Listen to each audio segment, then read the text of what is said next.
You want me to describe my mother? Physically or emotionally, or what kind of? Descriptive terms. Descriptive terms. Impatient. Bold. She means well, but she's sometimes really annoying. I would say my mother is strong. She's not afraid of what people think of her. She's really sweet, and she likes to giggle. Very strong, very determined.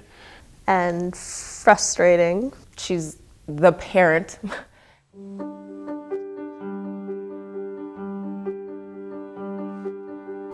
I've known my mother all my life. She was an enterprising farm wife, but before that even, she was a one-room schoolhouse teacher. In the 1970s, my mother was the Mother of the Year for the state of Iowa. So she's done a number of things. What can I tell you about my mother? My mother's kind of boring, especially when it comes to cooking. The only thing she made that was really good that I remember was Swiss steak and apple pie, and I don't like apple pie. Yeah, one time she made this cake and it cost her like $60 to make it. And she was like walking up the stairs and she was really proud of this cake. And she tripped and it fell in a mop bucket.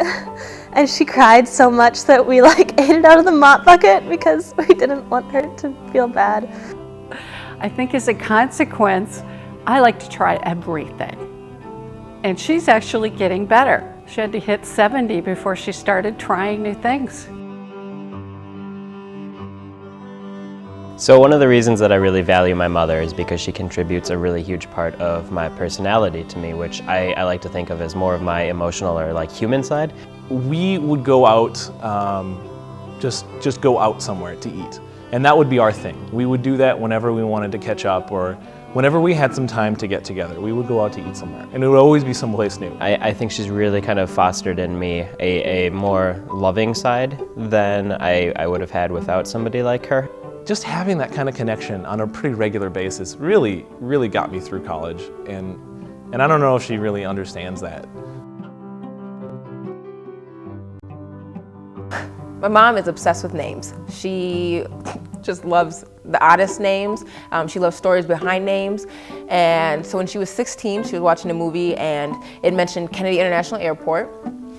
And they abbreviated to KIA, and she's put it together as Kia and fell in love with it. And she tried to get her friend to name her first child Kia, and her friend was like, no, I'm good. My mother never sat me down to have the birds and the bees talk.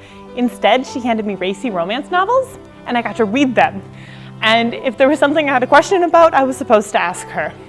Well, needless to say, I never asked my mother what a quivering member was.